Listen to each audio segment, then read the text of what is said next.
আসসালামু আলাইকুম, শুভ সকাল। আমি Kohinoor Begum, Viqarunnisa Noon school and college ব্যবসায় শিক্ষা শাখা ব্যবস্থাপনা বিষয়ে প্রভাষক। কিশোর বাতায়ন ফেসবুক পেজের মাধ্যমে আমি তোমাদের সাথে তোমাদেরই ব্যবস্থাপনা দ্বিতীয় পত্রের একটি অধ্যায় নিয়ে আজকে আমি ক্লাস করব। প্রিয় শিক্ষার্থীরা, আশা করি সকলে সুস্থ আছো, সকলে পরিবারের সাথেই আছো এবং সকল ধরনের স্বাস্থ্যবিধি মেনে চলছ। আজকে আমি এখনই বলবো যে যারা আমার সাথে আমার এই লাইভ ক্লাসে আমার ক্লাসরুমে উপস্থিত আছো, সকলেই তোমরা তোমাদের বন্ধুদের, সহপাঠীদের বা অন্য যে কোনো কলেজের সকল শিক্ষার্থীদের আজকের এই লাইভ ক্লাসটি শেয়ার করবে। প্রিয় শিক্ষার্থীরা, মনে রাখতে হবে আমাদের এই লাইভ ক্লাস পুরো বাংলাদেশের সকল শিক্ষার্থীদের জন্যই উপকারের জন্যই এই কিশোর বাতায়ন এই বিশাল প্ল্যাটফর্ম তৈরি হয়েছে। এই বিশাল প্ল্যাটফর্মের মাধ্যমে এই করোনা বৈশ্বিক সমস্যার কারণে যেহেতু দেশের শিক্ষা প্রতিষ্ঠানসমূহ বন্ধ আছে, আমাদের এই ছোট্ট প্রচেষ্টায় তোমাদের সকলকে শিক্ষা গ্রহণের সাহায্য করার জন্য, ক্লাসরুমে আনার জন্যই আমাদের কিশোর বাতায়ন প্ল্যাটফর্মে এই প্রচেষ্টা এবং আমাদের শিক্ষকগণেরা স্বতঃস্ফূর্তভাবে তোমাদের সাথে একত্রিত হয়ে এই ক্লাসটি আমরা করছি এবং আমি আশা করি তোমরা সকলে অংশগ্রহণ করবে। ক্লাস শুরু করার পূর্বেই তোমাদের কিন্তু আবারও বলছি, প্রত্যেকে তোমরা নিজেদের নাম, কলেজের নাম এবং অন্য সকল সহপাঠী, বন্ধু সকলকেই একটু শেয়ার করে দেবে, কারণ সকলের সাথেই আমাদের ক্লাসের সম্পর্ক থাকা ভালো। আমি একটু দেখি আমাদের সাউন্ড সিস্টেম বা অন্য কোনো টেকনিক্যাল সাইটগুলো যদি ওকে থাকে, প্রিয় শিক্ষার্থীরা আমাকে একটু জানাও যে আমাদের টেকনিক্যাল সাইট, সাউন্ড সিস্টেম এবং কারা কারা ইতিমধ্যে আমার ক্লাসে অংশগ্রহণ করেছো তাদের একটু দেখছি। আমাদের রেগুলার কিছু শিক্ষার্থী থাকে যারা আমাদের ক্লাসে অংশগ্রহণ করে। আমরা আশা করি সকলে আছো, তারপর নিজেদের বন্ধুদের একটু শেয়ার করে দাও। আলহামদুলিল্লাহ, তোমরা অনেকে অংশগ্রহণ করেছো এবং আরও শেয়ার করো যাতে অন্য বন্ধুরাও অংশগ্রহণ করতে পারে। Thank you. প্রিয় শিক্ষার্থীরা, আমি এখন আমাদের মূল ক্লাসে চলে যাই। আমি আজকে বলেছিলাম লাস্টে যখন তোমাদের সাথে ক্লাস শুরু হয়েছিল, আমি লাস্টে ক্লাসের শেষে আমি বলেছিলাম আমি তোমাদের ব্যবস্থাপনা দ্বিতীয় পত্র ক্লাস নিই।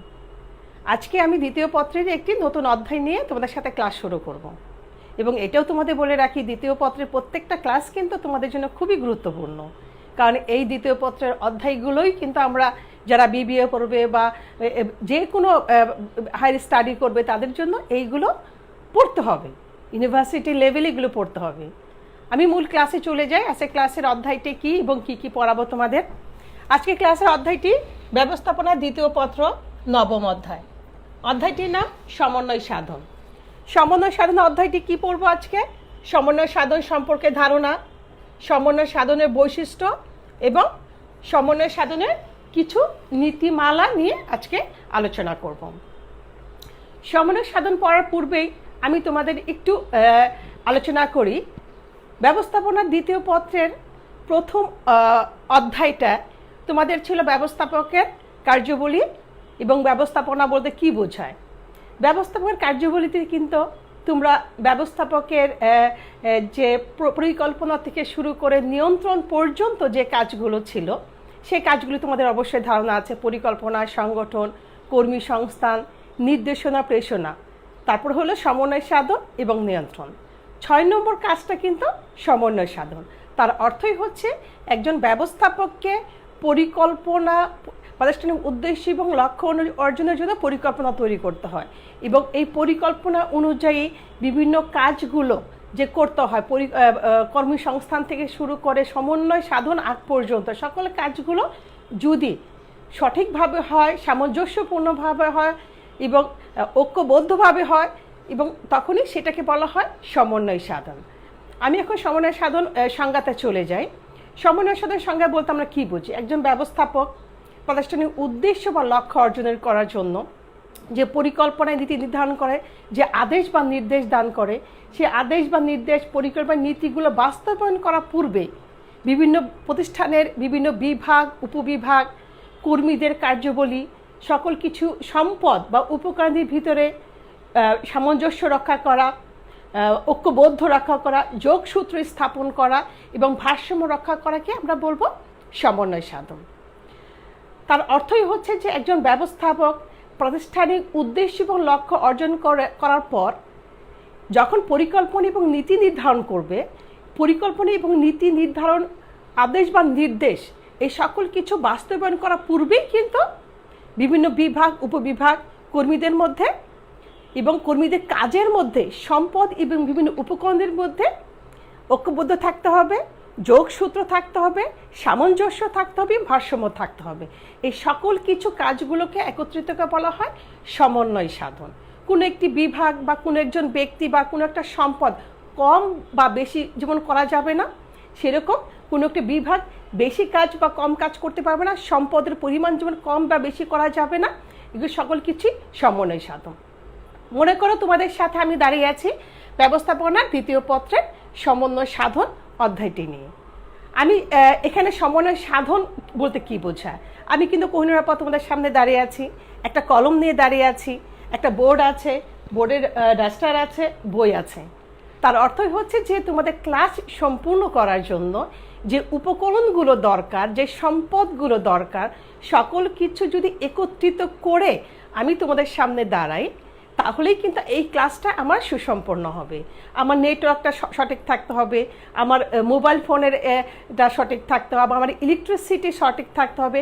এই সকল সম্পদ একত্রিত করে, আর তোমরা তো আছোই, তোমাদের সাথে যদি আমার সম্পর্ক না থাকে, তোমাদের সাথে যদি আমার যোগসূত্র না থাকে, তাহলে কিন্তু আমার এই ক্লাসটা সম্পূর্ণ হবে না। এই সমস্ত আয়োজন করে যখন তোমাদের সামনে আমি হাজির হয়েছি, তোমাদের ক্লাস নেওয়ার জন্য আমি কন্টিনিউয়াসলি প্রসিড করেছি, মানে এগিয়ে নিচ্ছি, তখন বলবো যে আমার এই ক্লাস নেওয়ার উদ্দেশ্য এবং এই উদ্দেশ্য বাস্তবায়ন করার জন্য যে উপকরণগুলি দরকার ছিল, সম্পদগুলি দরকার ছিল, সেগুলি একত্রিত করেই আমি দাঁড়িয়েছি। তারপরে বলবো যে আমার কিশোর বাতায়ন যে প্ল্যাটফর্ম তৈরি হয়েছে, এখানেও কিন্তু সমন্বয় সাধন হয়েছে। আজকে সকালের যে রুটিনটা তোমরা দেখেছো, আমাদের ব্যবস্থাপনা একটা ক্লাস হচ্ছে, তারপরে ইংরেজি একটা ক্লাস হবে, তারপরে হবে সায়েন্সের হায়ার ম্যাথ ক্লাস হচ্ছে এবং কেমিস্ট্রি ক্লাস হচ্ছে। তার অর্থই হচ্ছে আমাদের generally English class, Bangla class যেমন হচ্ছে, সেরকম আমাদের ব্যবসায়িক শিক্ষা শাখারও ক্লাস হচ্ছে এবং আমাদের সায়েন্সেরও ক্লাস হচ্ছে। এবং তোমাদের কিশোর বাতায়নের প্ল্যাটফর্মের সমন্বয় সাধনটা যে কত বড়, এবং প্ল্যাটফর্মের মাধ্যমে তোমরা বুঝো যে তোমাদের চিত্রাঙ্কন থেকে ছবি আঁকা থেকে শুরু করে নিজেদের অভিব্যক্তি, স্বাস্থ্য বা বিভিন্ন দেশে যাওয়া, তাদের সাথে কমিউনিকেট করা, সমস্ত কিছুই কিন্তু এই প্ল্যাটফর্ম তৈরি করছে। তার অর্থই হচ্ছে যে সুশৃঙ্খলভাবে বিভিন্ন উপকরণ, বিভিন্ন বিভাগ, বিভিন্ন সম্পদ, তোমরা আমরা আমাদের দেশের সকল কিছুকে একত্রিত করেই কিন্তু প্ল্যাটফর্ম, এই কিশোর বাতায়ন প্ল্যাটফর্মটি তার নিজস্ব ধারায় তার কাজ করে যাচ্ছে। এখন আমরা বইয়ের দিকে চলে যাই। আমরা উদাহরণ হলো, আমাদের কথা হলো, এখন যদি আমরা বইয়ের যে সমন্বয় সাধনটা আছে সেটি নিয়ে যদি ডিসকাস করি, তোমাদের কিন্তু বুঝতে আরেকটু সুবিধা হবে। আমরা কিন্তু ইতিমধ্যে আমরা সংজ্ঞা আলোচনা করে ফেলেছি। যে সমন্বয় সাধনের সংজ্ঞা বলতে আমরা বুঝেছি যে একজন ব্যবস্থাপক প্রাতিষ্ঠানিক উদ্দেশ্য এবং লক্ষ্য নির্ধারণ করার পর পরিকল্পনা এবং নীতি প্রণয়ন করে বাস্তবায়ন করার পূর্বে বিভিন্ন বিভাগ উপবিভাগ কর্মী এবং কর্মীদের কাজ, সম্পদ এবং উপকরণের মধ্যে যোগসূত্র স্থাপন, ঐক্যবদ্ধ, সামঞ্জস্য এবং ভারসাম্য রক্ষাই হচ্ছে সমন্বয় সাধন। এবং এই সমন্বয় সাধন যে প্রতিষ্ঠানে যত ভালো থাকবে এবং সমন্বয় সাধন প্রক্রিয়াটা যত সুশৃঙ্খল থাকবে, ভারসাম্যপূর্ণ থাকবে, সেক্ষেত্রে একজন ব্যবস্থাপক তার পরিকল্পনা এবং উদ্দেশ্য, এটা অবশ্যই প্রাতিষ্ঠানিক পরিকল্পনা এবং উদ্দেশ্য বাস্তবায়নের কাজটা তত সঠিক হবে। আমরা এখন চলে যাচ্ছি পরিকল্পনা বৈশিষ্ট্যতে। পরিকল্পনা বৈশিষ্ট্য প্রিয় শিক্ষার্থীরা, আমাদের কিন্তু একটু বোর্ডে লিখতে হবে। আমরা আশা করি যেহেতু এটা আমাদের লাইভ ক্লাস, এবং লাইভ ক্লাসে ক্লাসরুমে যেভাবে তোমরা উপস্থিত থাকো বরাবরই আমি তোমাদের রিকোয়েস্ট করি, অবশ্যই তোমাদের হাতে বই থাকবে, খাতা থাকবে এবং কলম থাকবে। এবং আমরা যে পড়াটা পড়াই, আমরা কিন্তু ক্লাসরুম হিসাবেই তোমাদের পড়াই।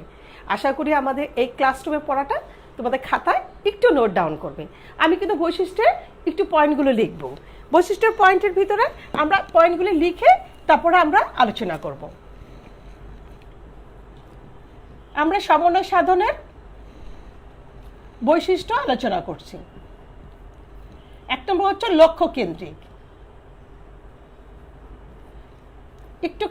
একটু কাইন্ডলি তোমার লিখে নাও লক্ষ্য কেন্দ্রিক। 2 নম্বর হচ্ছে সময় কেন্দ্রিক।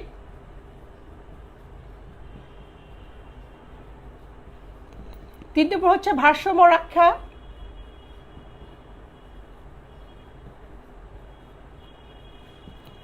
4 নম্বর হচ্ছে দলীয় প্রচেষ্টা।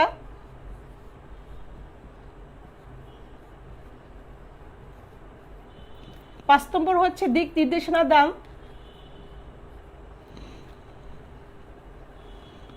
5 নম্বর দিক নির্দেশনা দান।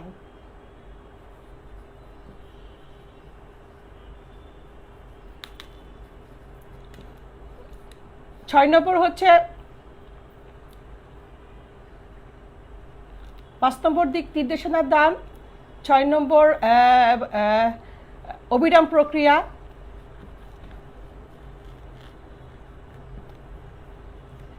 7 নম্বর হচ্ছে গতিশীলতা রক্ষা, গতিশীলতা বৃদ্ধি।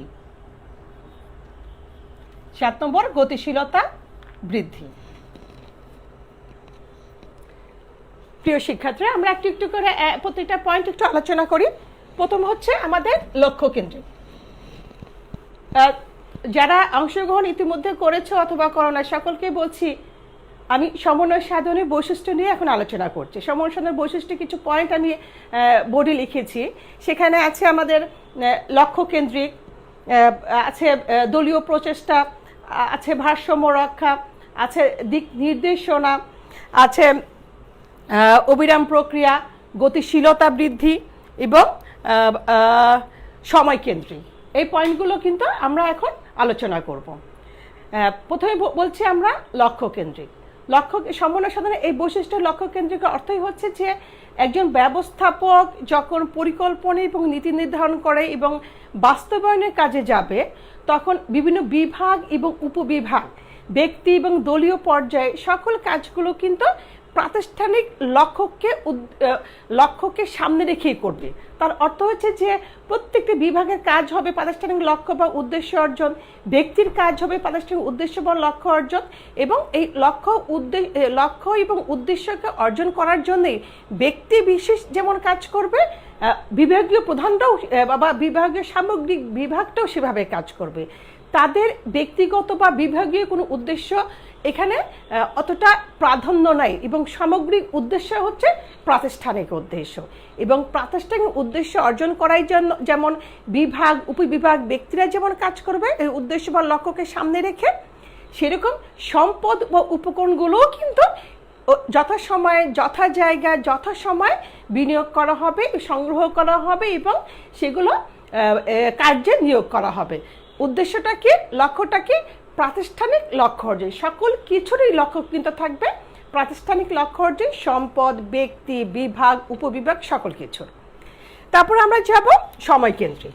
সময় কেন্দ্রিক অর্থই হচ্ছে যেহেতু ব্যবস্থাপকদের যখন পরিকল্পনা নীতি নির্ধারণ করে, তখন কি তার ব্যবস্থাপক বা নির্বাহী কিন্তু সেগুলো বাস্তবায়ন করার জন্য সমন্বয় কাজটি করে থাকে। এবং সমন্বয়ের যে কাজটা সময়কেন্দ্রিক বলা হচ্ছে এই কারণে যে প্রাতিষ্ঠানিক উদ্দেশ্য বা লক্ষ্য অর্জন করার জন্য সামগ্রিকভাবে যে কাজগুলো করা হবে, সেই কাজগুলো সময়টা সঠিক থাকতে হবে।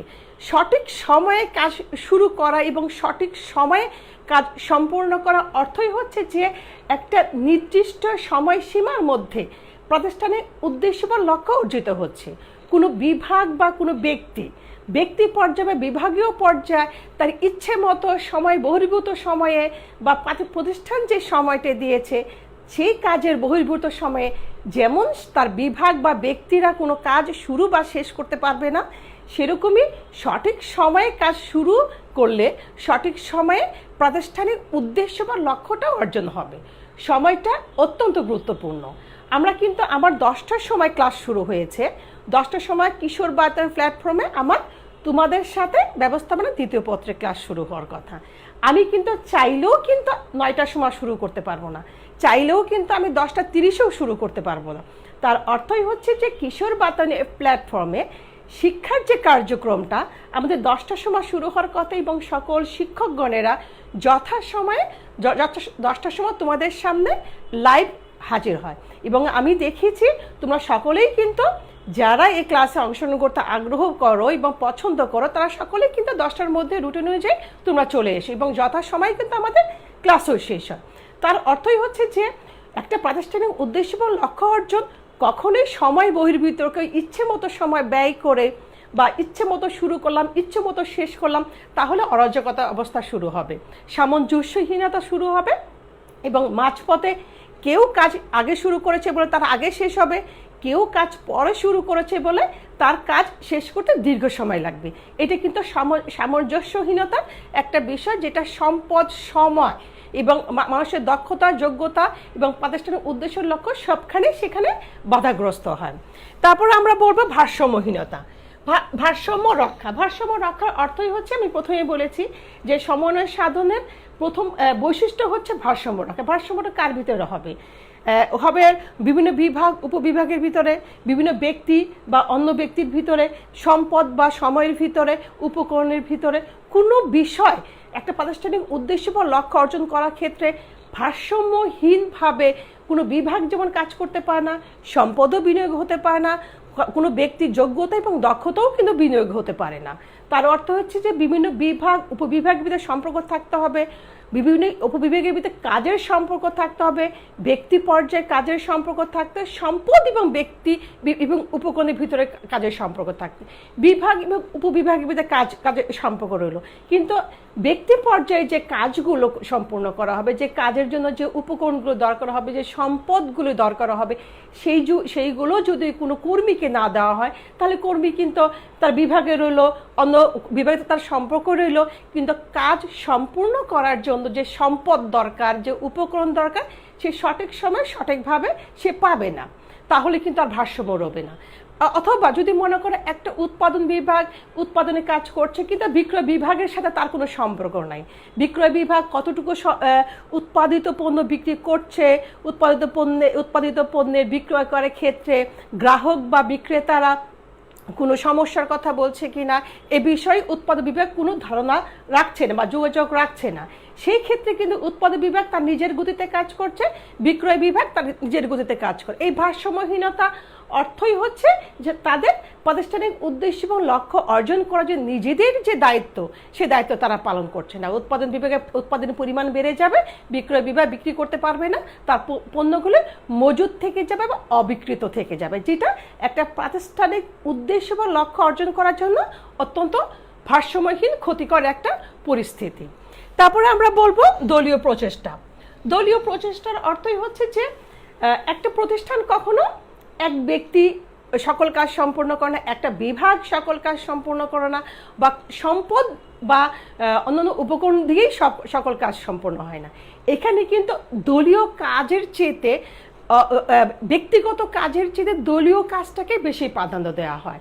অর্থই হচ্ছে যে ব্যক্তিগতভাবে আমরা প্রতিষ্ঠানের কর্মীরা যে কাজগুলো করবে, এটা তোমাদের একটু মনে রাখা দরকার। একটা প্রতিষ্ঠানে যখন কোনো কর্মী কাজ করে, সেই প্রতিষ্ঠানে ওই কর্মী প্রাতিষ্ঠানিক কোনো উদ্দেশ্য অর্জন করার জন্য নির্দিষ্ট একটা কাজ করে, সে কিন্তু ব্যক্তিগত কোনো কাজ করার জন্য কোনো প্রতিষ্ঠানে নিয়োগপ্রাপ্ত হয় না, প্রাতিষ্ঠানিক কাজ করার জন্য নিয়োগপ্রাপ্ত হয়। সেক্ষেত্রে একজন ব্যক্তির ব্যক্তিগত কাজের চেয়ে বা ব্যক্তিগতভাবে সে প্রাতিষ্ঠানিক কাজ কতটুকু করে ফেললো বা কতটুকু এগিয়ে নিল বা করলো কি না, এগুলোর চাইতে দলীয় কাজগুলোকে বেশি প্রাধান্য দেওয়া হয়। বলা হচ্ছে দলীয় কাজ এবং দলগত কাজ যদি সুসম্পন্ন হয়, ব্যক্তিগত কাজগুলো এমনিতেই সুসম্পন্ন হবে, ব্যক্তিরা কাজ করছে বলে দলীয় কাজগুলো সুসম্পন্ন হচ্ছে। এবং দলীয় কাজ যদি সুসম্পন্ন হয়, তাহলে কিন্তু প্রাতিষ্ঠানিক যে উদ্দেশ্য এবং লক্ষ্য সেটাকে অর্জন করা হয়। কারণ প্রত্যেকটা বিভাগ তার দলীয় কাজগুলি সম্পূর্ণ করে, তাহলে কিন্তু প্রত্যেকটা বিভাগের সমন্বয়ে কিন্তু প্রাতিষ্ঠানিক উদ্দেশ্য বা লক্ষ্য অর্জিত হয়। এক্ষেত্রে ব্যক্তিগতভাবে কে কতটুকু কাজ করলো, কে কাজ করতে পারলো কি না, অথবা কে দেরি করলো, কে আগে চলে গেল, তার চাইতে দলগতভাবে কে কতটুকু কাছে এগিয়ে নিল বা প্রাতিষ্ঠানিক উদ্দেশ্য এবং লক্ষ্য অর্জন করার জন্য তার অবদান রাখলো, সকল দলের ভিতরে সামঞ্জস্য রক্ষা করা। তারপর আমরা বলবো দিক নির্দেশনা দান। দিক নির্দেশনা দান অর্থই হচ্ছে যে প্রতিষ্ঠানের উদ্দেশ্য বা প্রাতিষ্ঠানিক উদ্দেশ্য বা লক্ষ্য অর্জন করার জন্য দিক নির্দেশনা সঠিক হতে হবে, সঠিক সময় হতে হবে এবং একই দিক নির্দেশনা হতে হবে। সকল বিভাগ বা উপবিভাগ, অধীনস্থ, নির্বাহী সকল লেভেলের বা সকল স্তরের কর্মীকে দিক নির্দেশনা দিতে হবে প্রাতিষ্ঠানিক উদ্দেশ্য এবং লক্ষ্য অর্জনের। এখানে দিক নির্দেশনা বা কে কোন নির্দেশ বা কে কোন ধারায় যাবে, কে কোনভাবে কাজ শুরু করবে সেটা না, সকলের কাজের ধরনটা, কাজ করার উদ্দেশ্য বা লক্ষ্যটা যদি একই রকম হয়ে থাকে, দিক নির্দেশনা কিন্তু একই রকম হবে এবং একই দিকে একই উদ্দেশ্য অর্জন করার জন্য ব্যক্তি পর্যায়ে যেমন কাজ করবে, বিভিন্ন স্তরে কর্মীরা যেমন কাজ করবে, সেরকম বিভিন্ন বিভাগ বা উপবিভাগের ভিতরে কিন্তু একই দিক নির্দেশনা থাকবে। কেউ কিন্তু ভিন্ন রূপে বলবে না যে আমার দিক নির্দেশনা ভিন্ন ছিল, আমার দিক নির্দেশনা ভিন্ন ছিল, মানে আদেশ বা নির্দেশগুলো ভিন্ন ছিল। ব্যবস্থাপক অবশ্যই প্রাতিষ্ঠানিক উদ্দেশ্য এবং লক্ষ্য অর্জন করার জন্য প্রত্যেকটা বিভাগ, উপবিভাগ, সম্পদ, ব্যক্তি পর্যায় এবং দলীয় পর্যায়ে সকল কাজগুলোকে একই ধরনের দিক নির্দেশনা দিয়ে প্রাতিষ্ঠানিক উদ্দেশ্য বা লক্ষ্য অর্জন করবে এবং কেউই প্রাতিষ্ঠানিক উদ্দেশ্য বা লক্ষ্য অর্জনে বহির্ভূত হয়ে কেউ কোনো কাজ করবে না বা ব্যবস্থাপক দিক নির্দেশনা দেবে না। তারপরে বলা হয়েছে আমাদের অবিরাম প্রক্রিয়া।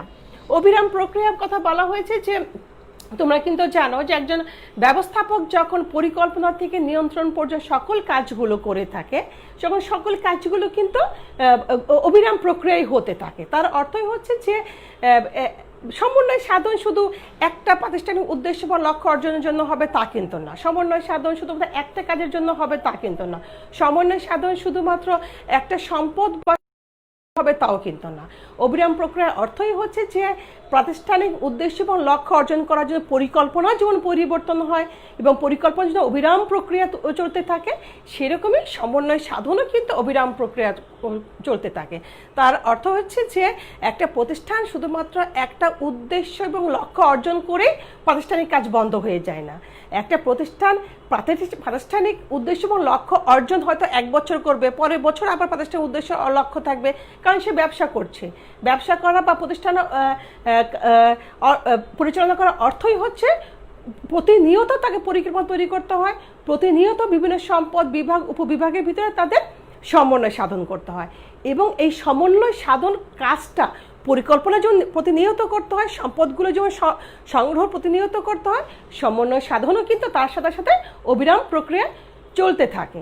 যতদিন পর্যন্ত একটা প্রতিষ্ঠান টিকে থাকবে, যতদিন পর্যন্ত একটা প্রতিষ্ঠান পরিকল্পনা নীতি নির্ধারণ করবে বা উদ্দেশ্য বা লক্ষ্য অর্জন করার জন্য, সেই অবিরাম প্রক্রিয়াতে তার সমন্বয় সাধনগুলো চলতে থাকবে। প্রিয় শিক্ষার্থীরা, তারপরে আমি যাব গতিশীলতা বৃদ্ধি। গতিশীলতা বৃদ্ধির অর্থই হচ্ছে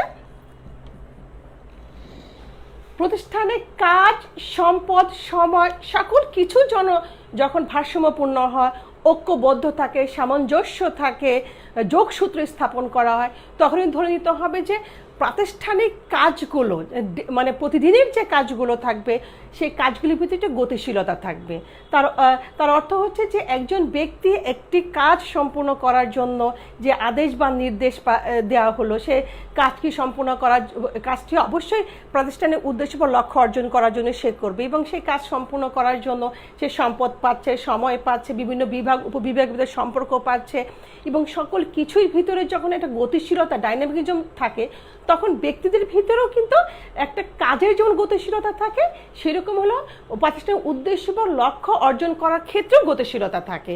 যে রাতারাতি কোনো পরিকল্পনা উদ্দেশ্য বাস্তবায়ন করা হয় না, রাতারাতি সম্পদ বা উপকরণ ব্যবহার করাও কোনো সুফলতা অর্জন করা যায় না। সকল কিছু কিন্তু গতিশীলতা বৃদ্ধি করে, সামঞ্জস্য রক্ষা করে, গতিশীলতা বৃদ্ধি করে প্রাতিষ্ঠানিক উদ্দেশ্য বা লক্ষ্য অর্জিত হয়। প্রিয় শিক্ষার্থীরা, আমরা কিন্তু এখন আলোচনা করলাম সমন্বয় সাধনের বৈশিষ্ট্য। সমন্বয় সাধনের বৈশিষ্ট্য যে পয়েন্টগুলো আলোচনা করি সেগুলো আমরা বলছি যে লক্ষ্য কেন্দ্রিক, সময় কেন্দ্রিক, দলীয় প্রচেষ্টা, দিক নির্দেশনা দান, অবিরাম প্রক্রিয়া এবং গতিশীলতা বৃদ্ধি। এখন আমরা যাব সমন্বয় সাধনের নীতিমালা। সমন্বয় সাধন নীতিমালাতে আমাদের অনেকগুলো নীতিমালা আছে। সকল নীতিমালাগুলো কিন্তু আমরা একটা ক্লাসে সম্পূর্ণ করা যাবে না, এবং তোমরা যখন বই পড়বে তখন দেখবে অনেক ধরনের নীতিমালা আছে। এবং সমন্বয় সাধনের যে নীতিমালাগুলো থাকে, সমন্বয় সাধনের ছোট একটা চ্যাপ্টার, অনেক বেশি পড়ার আইটেমগুলো কম, সে নীতিমালা থেকে কিন্তু আমাদের প্রশ্নের পরিমাণটা খুব বেশি হয়, এবং সকল নীতিমালাগুলো একটার সাথে আরেকটা এত সম্পর্কিত, পরীক্ষার হলে তোমরা যখন বসবে, যখন উদ্দীপক পাবে, যখন গয় এবং ঘয়ের প্রয়োগ বা উচ্চতর দক্ষতার প্রশ্নগুলো পাবে, তখন তোমাদের কাছে মনে হবে একই রকম খুব কাছাকাছি টার্মস নিয়ে আসলে প্রশ্ন তৈরি হয়। সেই জন্য নীতিমালাগুলো, মূল নীতিগুলো অনেকগুলো আছে। অনেকগুলির ভিতরে আমি আজকে 8টা থেকে 10টা আলোচনা করব, বাকিগুলো পরবর্তী ক্লাসে আলোচনা করব। নীতিমালাগুলো তোমরা একটু লিখে নাও। সমন্বয় সাধনের নীতিমালা। সমন্বয় সাধনের নীতিমালাগুলো কিন্তু একজন ব্যবস্থাপকের পক্ষে প্রথমে বলে রাখি যে সমন্বয় সাধনের নীতিমালা একজন ব্যবস্থাপক সমন্বয় সাধন করার ক্ষেত্রে, ভারসাম্য রক্ষার ক্ষেত্রে পালন করতে বাধ্যতামূলকভাবে সে বাধ্য না, মানে আইনগতভাবে সে কিন্তু এই নীতিমালাগুলো তার প্রতিষ্ঠানে ফলো করতে বাধ্য না।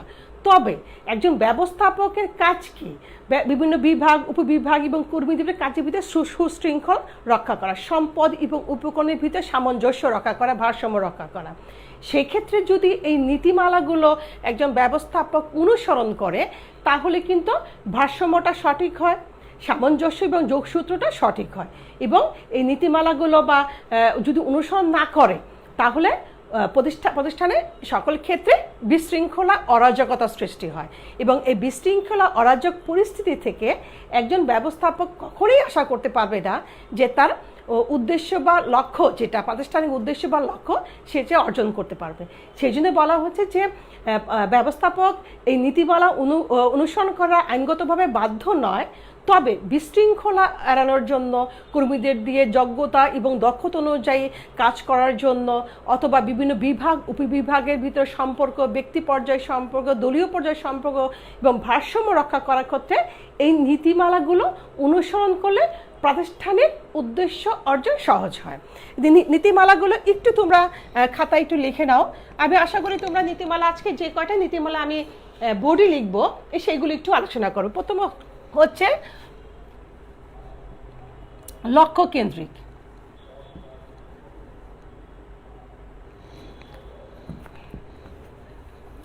প্রথমে হচ্ছে লক্ষ্যের ঐক্য নীতি, লক্ষ্যের ঐক্য নীতি। 2 নম্বর হচ্ছে শুরুতেই সমন্বয় নীতি। 3 নম্বর হচ্ছে ব্যক্তিগত বা প্রত্যক্ষ যোগাযোগ নীতি। 3 নম্বর হচ্ছে ব্যক্তিগত বা প্রত্যক্ষ যোগাযোগ নীতি। 4 নম্বর হচ্ছে নমনীয়তার নীতি।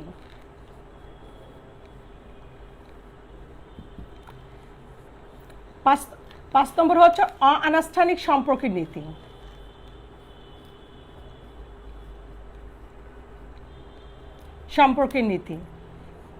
6 নম্বর হচ্ছে আদেশের ঐক্য নীতি।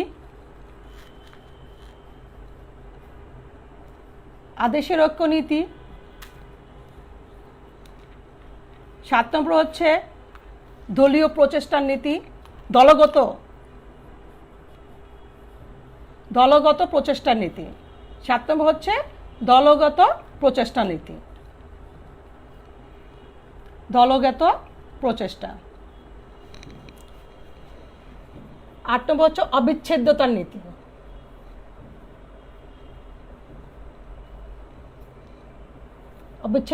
নীতি।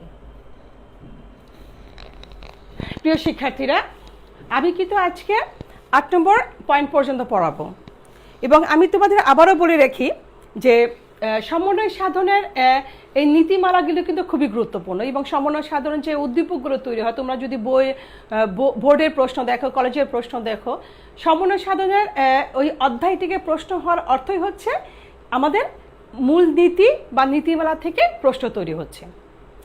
তাহলে তোমাদের একটু মনোযোগ দিয়ে একটু ক্লাসটা শুনতে হবে এবং আমাদের পয়েন্টগুলো লিখতে হবে। পয়েন্টগুলো আমি কি লিখেছি? লক্ষ্যের ঐক্যের নীতি, শুরুতেই সমন্বয় নীতি, ব্যক্তিগত বা প্রত্যক্ষ যোগাযোগের নীতি, নমনীয়তার নীতি, অনানুষ্ঠানিক সম্পর্কের নীতি, আদেশের ঐক্য নীতি, দলগত প্রচেষ্টার নীতি, আর 8 নম্বর লিখেছি আমরা অবিচ্ছেদ্যতার নীতি। আমরা প্রথমে যাই লক্ষ্যের ঐক্যের নীতি। লক্ষ্যের ঐক্যের নীতি, আমাদের এই নীতিগুলো কিন্তু আমরা কিন্তু কিছু কিছু অংশ কিন্তু অলরেডি ব্যবস্থা সমন্বয় বৈশিষ্ট্যের ভিতরে এবং কাছাকাছি একটু আলোচনা করেই ফেলেছি। যেহেতু আমাদের এই অধ্যায়ের এই অংশটুকু খুব গুরুত্বপূর্ণ, ওই কাছাকাছি বিষয়গুলো কিন্তু আমাদের আবারও আলোচনা করতে হবে। কিন্তু তোমরা তো নর্মালি জানো যে একটা অধ্যায়ের বৈশিষ্ট্য, কার্যাবলী, উদ্দেশ্য এগুলো কিন্তু খুব কাছাকাছি টার্মস বা পয়েন্টগুলো চলে আসে। তাহলে মূলনীতির প্রথমে আমরা যাচ্ছি লক্ষ্যের ঐক্যের নীতি। লক্ষ্যের ঐক্যের নীতি বলতে কি বোঝায়? যে একটা প্রতিষ্ঠানের ব্যবস্থাপক বা নির্বাহী যখন পরিকল্পনা এবং নীতি নির্ধারণ করবেন, বাস্তবায়ন করবেন, তখন সেই ক্ষেত্রে ওই ব্যবস্থাপক বা নির্বাহী সকল বিভাগ বা উপবিভাগ, কর্মীবৃন্দের কাজ, সম্পদ বা উপকরণ সকল কিছুই কিন্তু একটা নির্দিষ্ট লক্ষ্যের দিকে ধাবিত হবে। লক্ষ্যের ঐক্য অর্থই হচ্ছে যে সম্পদ যেমন প্রাতিষ্ঠানিক নির্দিষ্ট কাজের জন্য ব্যয় করা হবে, ব্যক্তিদের চাকরি বা তাদের কাজগুলো যেমন নির্দিষ্ট লক্ষ্যের দিকে ধাবিত হবে, বিভাগ বা উপবিভাগ তার নিজস্ব কাজ থাকতে পারে। বিভাগের কাজ মানে উৎপাদন বিভাগে এক ধরনের কাজ করবে, বিক্রয় বিভাগে এক ধরনের কাজ করবে, হিসাব রক্ষণ বিভাগে এক ধরনের কাজ করবে, কিন্তু সকল কাজের কিন্তু ঐক্যকে নির্দিষ্ট লক্ষ্য অর্জন করে। সেই লক্ষ্যটাকে প্রাতিষ্ঠানিক উদ্দেশ্য এবং লক্ষ্য অর্জন। এবং কেউ কিন্তু আমরা নর্মালি কিন্তু জানি একটা প্রতিষ্ঠানের যে কর্মবিন্দু যে কাজ করে তাদের নিজস্ব ব্যক্তিগত কোনো উদ্দেশ্য বা লক্ষ্য থাকে না। প্রাতিষ্ঠানিক উদ্দেশ্য এবং লক্ষ্য অর্জন করার জন্যই কিন্তু সে প্রতিষ্ঠানে কর্মরত হয়, নিয়োগপ্রাপ্ত হয় এবং এই প্রাতিষ্ঠানিক উদ্দেশ্য এবং লক্ষ্য অর্জন করার জন্য সে নিজেও কিন্তু কাজ করে। সেই জন্য কি লক্ষ্যের ঐক্য অর্থই হচ্ছে যে প্রাতিষ্ঠানিক উদ্দেশ্য এবং লক্ষ্য অর্জন করার জন্য কোনো ব্যক্তি প্রাতিষ্ঠানিক উদ্দেশ্য এবং লক্ষ্য অর্জন ব্যতীত অন্য কোনো উদ্দেশ্য অর্জনের জন্য কাজ করতে পারবে না। বা যে সময়ে যে উদ্দেশ্য বা লক্ষ্য থাকবে, প্রত্যেক বিভাগ, উপবিভাগ, ব্যক্তি এবং দলীয় পর্যায়ে সকল কাজের কিন্তু লক্ষ্যই থাকবে প্রাতিষ্ঠানিক লক্ষ্য এবং এই প্রাতিষ্ঠানিক লক্ষ্যের জন্য সকলেই ধাবিত হবে। এটাকে বলা হচ্ছে লক্ষ্যের ঐক্য বা লক্ষ্যের ঐক্যের নীতি। মানে লক্ষ্যের ঐক্যের নীতি অর্থই হচ্ছে যে ব্যক্তিগত বা বিভাগে কোনো কাজ যখন করা হবে তখন তার উদ্দেশ্য থাকবে এবং সকল সকল পর্যায়ে কর্মচারী, সম্পদ, উপকরণ উদ্দেশ্যই থাকবে প্রাতিষ্ঠানিক লক্ষ্য অর্জন। এটাকে বলা হয় লক্ষ্যের ঐক্যের নীতি। তারপরে বলা হচ্ছে শুরুতেই সমন্বয় নীতি। শুরুতেই সমন্বয় নীতির অর্থটা কি? যে আমি কিন্তু তোমাদের এই ক্লাস শুরু হওয়ার পূর্বেই কিন্তু বলেছি যে আমাদের কিশোর বাতায়ন যে প্ল্যাটফর্ম, সেই প্ল্যাটফর্ম সমন্বয় শুরুতে কেমন করে করেছে আমি কিন্তু তোমাদের উদাহরণ দিয়েছিলাম।